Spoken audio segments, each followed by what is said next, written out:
La clase de hoy corresponde a un punto, el punto 2 de la bolilla 28 del programa de instituciones del derecho de navegación por agua y por aire, y es responsabilidad por derrame de hidrocarburos provenientes de buque tanque. Y yo lo que les propongo es un viaje de unos 25-30 minutos, pero la característica que es un viaje en buque tanque. Y ahí tenemos una foto que va a ser proyectada, tomada, por mí en concreto, desde el puente del buque tanque. Pero si avanzamos un poco más en la secuencia, ya la segunda no está tomada por mí, ni la tercera tampoco, ese buque tanque fue chocado por otro y causó un derrame. Esto se produjo en el Río de la Plata en enero de 1999, causando este abordaje entre el buque portacontenedores Sí Paraná y la Estrella Pampeana, un derrame de hidrocarburos que impactó en las costas de Magdalena, en la provincia de Buenos Aires. Si avanzamos un poco más, ahí tenemos otro buque tanque de un siniestro muy conocido. Aquí vemos el paisaje ya montañoso de Alaska, en Prince William Sound, y este es el Exxon Valdez, que contaminó 1.800 kilómetros de costa en Alaska. Generó daños que implicaron multas, daños punitivos por prácticamente 5.000 millones de dólares, reducidos luego a la mitad y finalmente a 500, pero uno de los desastres ecológicos más significativos de la historia. Pero ¿cuáles son las normas que regulan esta responsabilidad? Y este es el tema entonces a mi cargo. Va a haber una pequeña introducción en la que ya estamos. Vamos a hablar de las nuevas tendencias en el ámbito del derecho de la navegación, la normativa aplicable a nuestro caso específico, los convenios que surgen, los convenios internacionales que surgen para regular estos temas, y vamos a llegar a una síntesis y a una conclusión. En 1931, un catedrático francés decía que el estudio del derecho de la navegación era interesante y sugestivo, y marcaba dos circunstancias para considerarlo interesante y sugestivo. Por un lado, por la asombrosa osadía de las soluciones jurídicas del derecho de la navegación, y por el otro, por la gran estabilidad a través de los tiempos. Vamos a dejar la asombrosa osadía para el final y avancemos un instante por la estabilidad a través de los tiempos. En el año en que escribía Danjon, no podía prever el impacto tecnológico que se iba a producir en el siglo XX y especialmente en la segunda mitad del siglo XX. Impacto técnico que sufrió el derecho de la navegación, generando situaciones nuevas que carecían de regulación previa y que requerían entonces una nueva normativa. Y esto se ha dado a denominar las nuevas tendencias en el ámbito del derecho de la navegación, y ejemplifico. Por un lado, los buques de propulsión nuclear que dieron lugar a la Convención de Bruselas de 1962 sobre responsabilidad de los buques de propulsión nuclear. Se discontinuaron y hoy los buques mercantes de propulsión nuclear y se mantienen circunscriptos a la Marina de Guerra. La problemática se modificó, pero en algún momento fueron un problema. La documentación electrónica, por supuesto, que está regulada, por ejemplo, en las reglas de Rotterdam del año 2009. El contenedor, que favoreció y llevó de la mano a la aparición, al surgimiento y posterior desarrollo del transporte multimodal. Los lugares de refugio, y el caso del buque Prestige también nos revela la necesidad de consagrar lugares de refugio y puertos de refugio. La problemática de las plataformas costa afuera, pensemos en la Deepwater Horizon en Estados Unidos. Y finalmente, el tema que nos ocupa, el derrame de hidrocarburos proveniente de buque tanque. Este efectivamente es el tema que vamos a analizar ahora. Y ahí lo que estamos proyectando es el conjunto de normas destinadas a regular el derrame de hidrocarburos, tanto de prevención como de responsabilidad civil. Pero ese abanico, de ese conjunto amplísimo de normas, hemos tomado simplemente para hoy dos normas sobre las cuales vamos a centrar el análisis, que son el Convenio de Responsabilidad Civil de 1969, con su modificación, el protocolo del año 92, y el Convenio del Fondo del año 71, también modificado por el protocolo del año 92. Pero ¿qué particularidad tienen estas normas? Que son ley vigente en la República Argentina. Fueron ratificadas por la ley 25.137, y de ahí también la importancia, porque regulan un tema sensible y porque son ley vigente, por supuesto, en la República Argentina. el 18 de marzo de 1967 había partido del Golfo Pérsico con destino a Inglaterra, a Milford Haven específicamente, el buque tanque Torrey Canyon, que finalmente, por errores en la navegación, se varó cerca de las costas inglesas y francesas en las Islas Orlingas, tenía una carga de 120.000 toneladas de crudo. Ahí vemos en la fotografía que proyecto el derrame a sotavento, el derrame de crudo al sotavento. Vemos sobrevolado por helicópteros el buque ya en naufragio, partido navis fracta propiamente dicha, y finalmente el buque, de manera sorprendente, en algo que sería inadmisible hoy, es bombardeado con napalm y, por supuesto, para evitar el derrame, pero generando un siniestro que dio lugar a gran sensibilidad en la comunidad internacional y especialmente en la comunidad jurídica internacional. Con motivo de esto, el Comité Marítimo Internacional llamó una conferencia que se llevó a cabo en Tokio en 1968, un año después. Y el Comité Marítimo Internacional elaboró un proyecto de convenio que elevó a su vez, el Comité Marítimo Internacional es una organización no gubernamental, privada entonces, que reúne a todas las asociaciones nacionales de derecho de la navegación. En ese ámbito privado surgió un proyecto de convenio que elevó a un organismo de las Naciones Unidas, que es la Organización Marítima Internacional, con sede en Londres, y que toma el proyecto de convenio internacional. Hubo una rápida reacción entonces de la comunidad internacional que poco tiempo después, un año después, tiene el convenio. Ahora, ante un derrame de hidrocarburos, este convenio que muy de a poco comenzamos a analizar, ¿cómo tiene que regular el derrame? ¿A quién responsabilizar? ¿De qué manera responsabilizarlo? Debe ser una responsabilidad que contemple derrame proveniente de plataformas costa afuera, desde tierras, desde tuberías submarinas, desde buque tanque. O debe ser responsable el buque o debe ser responsable la carga. La responsabilidad debe ser objetiva o debe ser subjetiva. ¿Son necesarios seguros obligatorios de responsabilidad civil? A todo esto dio respuesta la normativa que comenzamos a analizar. Y efectivamente, es la Organización Marítima Internacional que en el año 69 sanciona el convenio de responsabilidad civil por derrames provenientes de buque tanque y que finalmente es ratificado por la República Argentina. El convenio, ya adelanto, que resultó insuficiente, lo que motivó que solamente 2 años después fuera complementado. Y explico de manera genérica lo que vamos a analizar de forma detallada. Estamos ante realmente 2 convenios. El convenio de responsabilidad civil del año 69, que establece un sistema de un primer tramo que resultó insuficiente, consagrando una responsabilidad, y esto lo vamos a repetir enseguida, lo vamos a ver con detenimiento enseguida, una responsabilidad que se canalizaba en el propietario del buque. Esto resultó insuficiente. 2 años después, nueva conferencia diplomática y surge el convenio del Fondo de 1971, que crea un fondo internacional que es, aportado, los fondos del Fondo Internacional, que es una persona jurídica, son aportados por la carga. Y entonces tenemos un sistema de 2 tramos. El primer tramo, que es el convenio de responsabilidad civil, que canaliza la responsabilidad del propietario, y un segundo tramo que establece un fondo que es aportado por la carga, estableciendo un sistema que está vigente hoy, con alguna alternativa, con algunas modificaciones que vamos a ir viendo muy de a poco. Comencemos entonces con un análisis del CLC 69, el Civil Liability Convention del año 69, el Convenio de Responsabilidad Civil del año 69 con el protocolo del año 92, del cual vamos a analizar primero las condiciones de aplicabilidad del convenio, que son muy interesantes, que tenemos que conocer, el régimen de responsabilidad y el ejercicio de las acciones. Esta es la primera parte del análisis de esta, a su vez, primera parte, que es el convenio del CLC. El primer tramo, que es el Civil Liability Convention. Y comencemos de esta propuesta, las condiciones de aplicabilidad. ¿Cuándo se aplica este convenio? ¿A qué tipo de derrame se aplica? La primera pauta es que tiene que mediar un derrame de hidrocarburo persistente a granel. El hidrocarburo tiene que ser persistente, es decir, y ejemplifico, crudo, fuel oil, aceite diésel pesado, aceites lubricantes. Y excluye la nafta, el queroseno, JP1 y demás productos livianos.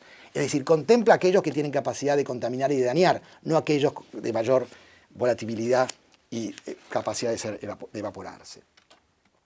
Y aquí tenemos, por ejemplo, un siniestro del año 2011, que en el río Paraguay se produce un derrame de nafta del buque tanque Polaris. Vemos allí a sotavento el derrame de nafta, vemos un video justamente del siniestro y una toma aérea del buque tanque Polaris, y finalmente otro video más con el incendio del buque Polaris.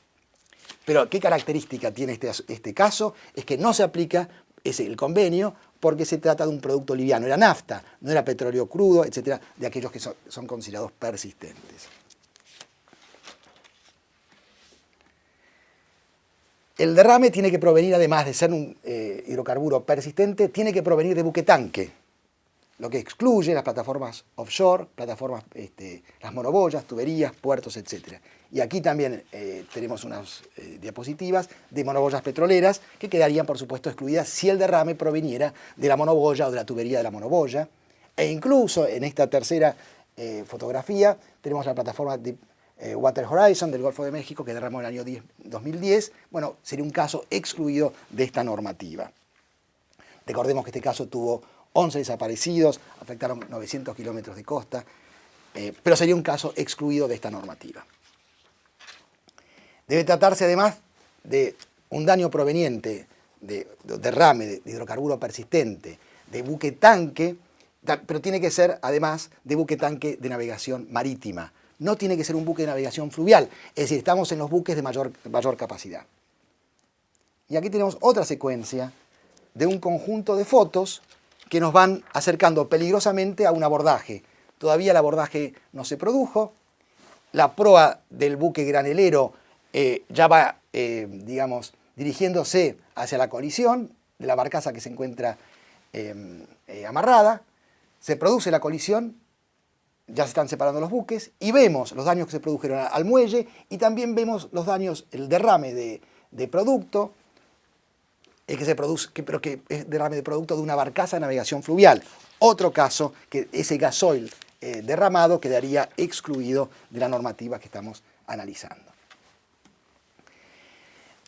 Como condición de aplicabilidad tiene que haber daños en el territorio, en el mar territorial o en la zona económica exclusiva de un Estado parte para que el caso encuadre en los términos del convenio.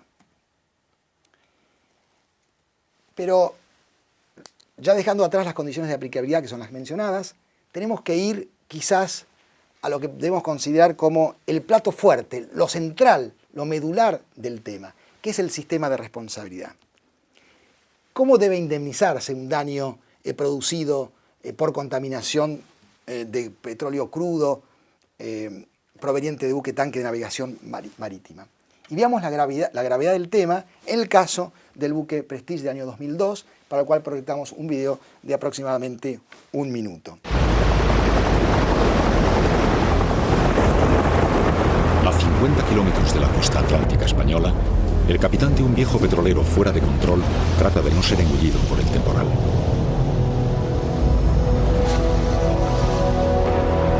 Están en juego las vidas de 20 tripulantes y una carga de 77.000 toneladas de fuel pesado. Tras una larga agonía, el Prestige se hunde frente a la costa de la muerte, ocasionando la peor marea negra que ha conocido Europa.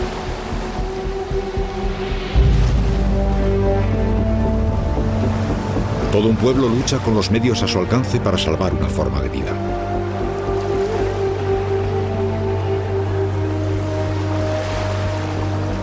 Pero la amenaza persiste. Los restos del buque a 4 kilómetros de profundidad contienen miles de toneladas de fuel.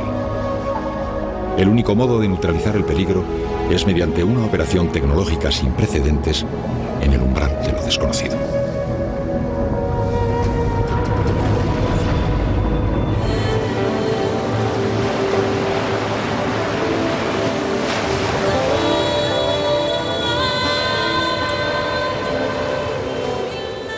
Sabemos que naufragó cerca del Cabo Finisterre cargado con 76.000 toneladas de fuel oil. Y el sistema ideado de responsabilidad ante un caso de esta gravedad, al cual se le aplicó el sistema que estamos analizando, tiene las siguientes características que comenzamos muy de a poco a analizar. Es una responsabilidad canalizada, es una responsabilidad objetiva, es una responsabilidad limitada y además es una responsabilidad garantizada. Y vamos a ver por separado estos 4 elementos que nos van definiendo el cuadro del sistema de responsabilidad.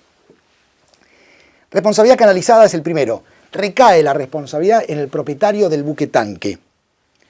¿Por qué? Para que sea fácilmente identificable. No vamos a reclamar ni contra el armador, ni contra el fletador, ni contra el explotador, ni contra el usuario, ni contra la carga. Es el propietario registral, fácil identificable, persona fácilmente identificable. Y entonces es un sistema exclusivo y excluyente. Excluyente porque solo se puede accionar contra él, no contra otras personas. Y exclusivo porque solamente se puede accionar contra él en los términos de este convenio.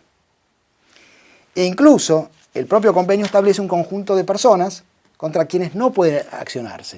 Es decir, no solamente establece que el responsable es el propietario, sino que luego dice, no solamente es responsable el propietario, sino que además contra otros no pueden accionar.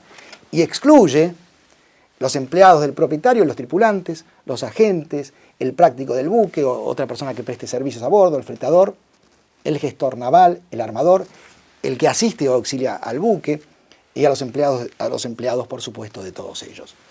Pero lo sorprendente también es que establece una responsabilidad canalizada con ciertas exclusiones y en las exclusiones hay exclusiones. Omite algunas exclusiones. Por ejemplo, ¿qué pasa con la sociedad de clasificación? ¿Qué pasa con el astillero? E incluso la carga tampoco está excluida expresamente. ¿Se podrá accionar contra ellos? Es dudoso. Por supuesto que podrá accionarse en caso de dolo o hecho temerario, no quedarán excluidas. E incluso, esto tampoco descarta, las acciones de repetición. Si el propietario indemniza un perjuicio del cual otro es responsable, tendrá que indemnizarlo y luego repetirá contra ese responsable. Por ejemplo, otro buque que lo hubiese colisionado.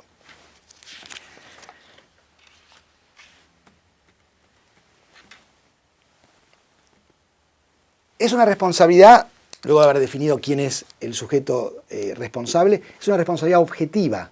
¿Es esto? ¿Es así? ¿Es objetiva esta responsabilidad? Sí, efectivamente es objetiva y lo vemos a través del tamiz de las causales de exoneración. Las causales, las hipótesis en las cuales el propietario se libera, son las que nos definen las características del sistema de responsabilidad. Cuando el propietario a quien se le imputa responsabilidad por un derrame puede liberarse. Y está previsto en el convenio del CLC, son las siguientes hipótesis. Caso de guerra, guerra civil, insurrección, hostilidades, por un lado.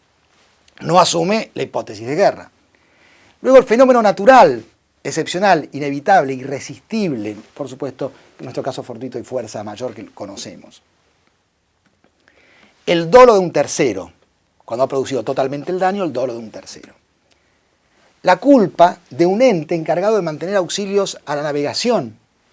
Por ejemplo, la encargada del balizamiento, de las balizas, del dragado de los canales, e incluso de la cartografía. Y recuerdo el caso del buque San Jorge, que varó en el año 1998, frente a las costas de Uruguay, porque justamente el arrecife en el cual vara y luego produce el derrame, no se encontraba en las cartas marinas. De haberse aplicado el convenio, que no estaba vigente en Uruguay en ese momento, eventualmente el propietario se pudo haber alegado a su favor la culpa de un ente encargado de mantener auxilios a la navegación. Y por supuesto que también se liberará el propietario en caso de dolo o culpa de la víctima. Pero de este comentario, tal vez poco casuístico, porque hablamos de guerra, de hostilidad, de insurrección, de dolo, de culpa de un ente encargado de mantenimiento de auxilios a la navegación, ¿qué podemos extraer como conclusión? Algo interesante, que es que no en toda hipótesis de falta de culpa del propietario él se va a liberar. Por eso el sistema es objetivo. Pensemos una hipótesis. Dolo de un tercero, él se libera. ¿Y qué es dolo de un tercero? El dolo del tercero es el terrorismo. Él no responde si hay un acto terrorista. El dolo de un tercero es el terrorismo. Ahora, ¿qué pasa cuando hay culpa de un tercero? No está previsto como causal de exoneración. Entonces, en caso de culpa de un tercero, el propietario con responsabilidad objetiva responde y luego repetirá contra ese tercero. ¿Y a qué hipótesis nos estamos refiriendo? La hipótesis previsible de culpa de un tercero es el abordaje. Abordaje de buque tanque con otro buque, causado por culpa del otro buque que derrama el buque tanque, responde y luego repetirá. Por eso la responsabilidad es objetiva, no podrá liberarse en esa hipótesis.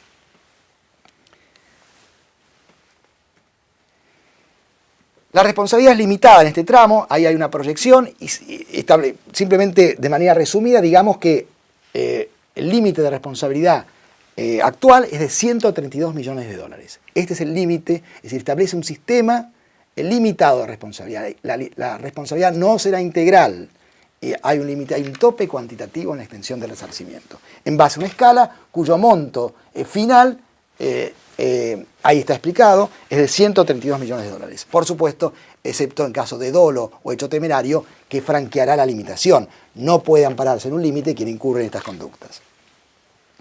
Y la otra nota sobresaliente es que es una responsabilidad garantizada, porque se consagra internacionalmente un seguro para todo buque tanque que transporte más de 2.000 toneladas de hidrocarburos a granel, un seguro de responsabilidad civil obligatorio, que además exige la extensión de un certificado. Hay que tener el seguro y hay que tener el certificado.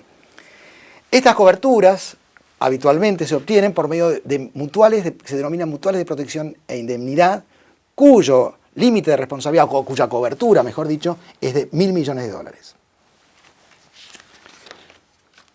En lo que hace el ejercicio de las acciones, ya avanzando un poco más, dejando de atrás el sistema de responsabilidad, bueno, esto es otra nota importante para facilitar las acciones. Serán competentes las acciones del Estado en cuyo territorio, mar territorial o zona económica exclusiva se produjeron los daños por contaminación o se adoptaron las medidas preventivas. Esto facilita la acción de los damnificados. Y serán competentes en la República Argentina los tribunales federales, por supuesto, artículo 116 de la Constitución Nacional, artículo 515 de la Ley de la Navegación. Pero hemos visto hasta acá el primer tramo, el primer convenio. Queda la complementación del segundo tramo, porque decíamos que el sistema que acabo de explicar no fue suficiente. Y 2 años después se firma un nuevo convenio internacional modificado posteriormente, y con esas modificaciones es el sistema que comenzamos a explicar, que es la combinación, articulación entre el primer tramo con este segundo tramo que difiere en gran medida de lo que veníamos explicando, y ambos trabajan de manera articulada y complementaria. El convenio del año 71 lo que consagra es un fondo internacional, es el convenio de la constitución de un fondo. ¿Y qué es el fondo? Por un lado, los podemos explicar muy sencillamente. El fondo es 2 cosas. El fondo es una persona jurídica y es un fondo de plata. Son esas 2 cosas. Es una persona jurídica intergubernamental, con sede en Londres. 103 estados son miembros. La Argentina es parte. Órganos, la Asamblea, el Comité Ejecutivo, la Secretaría, el director, que es el representante legal. Ahora, el fondo es plata. ¿Cómo se constituye el fondo? ¿Quiénes contribuyen al fondo? Las personas que contribuyen al fondo, así administrado en Londres, son las personas que en los diferentes estados partes reciben al año más de 150.000 toneladas de hidrocarburos a granel. ¿Quiénes son las empresas petroleras? Las empresas petroleras contribuyen al fondo. Tenemos hasta acá un primer tramo de responsabilidad canalizada en el propietario y un segundo tramo que son los contribuyentes al fondo, que son las empresas petroleras. ¿Cuándo indemniza el fondo? ¿Cuándo aparece el fondo? Es un segundo tramo y el fondo aparece en alguno de estos 3 supuestos. Cuando el propietario no es responsable en los términos del CLC que venimos analizando. Por ejemplo, en el caso de, diríamos, culpa de una entidad encargada del mantenimiento de auxilios a la navegación. Ahí no responde el propietario, pero contribuye y compensa el fondo. O en caso de insolvencia del propietario. El propietario es insolvente y la garantía financiera es insuficiente. Si esto ocurriera, responde el fondo. Y la hipótesis que generó mayor cantidad de casos de aplicación del fondo es cuando los daños son superiores al límite de 132 millones de dólares que hemos visto. Esta es la hipótesis más frecuente. ¿El fondo responde en toda hipótesis? No. Hay ciertas situaciones en las cuales el fondo no responde. Son riesgos que el fondo no acepta. Guerra civil, insurrección, hostilidades, el fondo no responde. Cuando el daño proviene de buque público, esto tampoco es un riesgo que toma el fondo. Y el dolo o culpa de la víctima, por supuesto, si la propia víctima intencional o negligentemente causa el daño, no interviene, no indemniza, no compensa el fondo, lo asume la víctima. El fondo también tiene un límite, y que actualmente el límite del fondo es de 300 millones de dólares. En el año 2003, después del Prestige, se sanciona y se encuentra vigente un fondo complementario de 1.100 millones de dólares. Es decir, el fondo, Argentina no es parte, pero se ha ampliado considerablemente el límite de responsabilidad para hacer frente a estos derrames. El fondo tiene un manejo en base a un manual y los perjuicios resarcibles los vamos a ir mirando en caso de fugas o derrames de hidrocarburos persistentes provenientes de buque tanque. Por supuesto, los daños materiales. Si algo se contaminara, se daña una red de pesca, se daña un buque, etc., daño material específico por contaminación es indemnizado. Los costos de las medidas de restauración, mano de obra, dispersantes, nutrientes, barreras flotantes, costo de medidas preventivas, ubicar barreras en la costa, lucro cesante, pérdida de beneficio de hotelería, turismo, etc. El salvamento para prevenir o minimizar el derrame, la recuperación de la fauna, medidas de recomposición al medio ambiente, todo esto es indemnizable por el fondo. La República Argentina, dijimos que todos estos convenios están vigentes y hay una coordinación de entes destinados justamente a la aplicación de estos convenios. La Secretaría de Transporte emite el certificado de garantía financiera.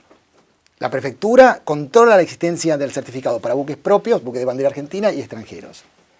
La Secretaría de la Energía informa al fondo las personas jurídicas que en la República Argentina reciben la cantidad de hidrocarburos contribuyentes para presentar sus facturas anualmente al fondo. Y el Ministerio de Relaciones Exteriores hace la coordinación general.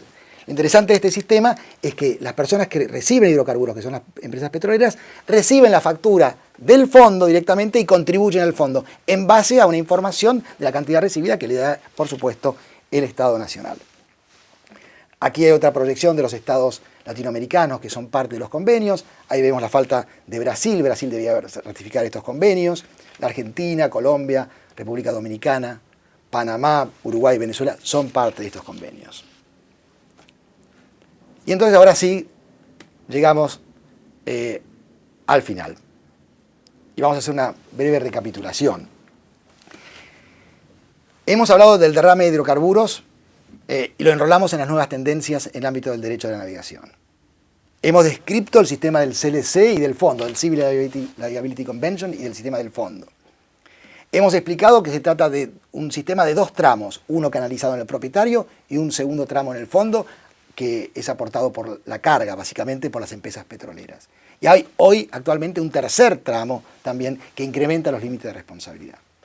La responsabilidad es canalizada en el propietario, es garantizada con un seguro obligatorio, hay un acceso a la justicia y el límite del fondo actualmente en la República Argentina es de aproximadamente de 300 millones de dólares.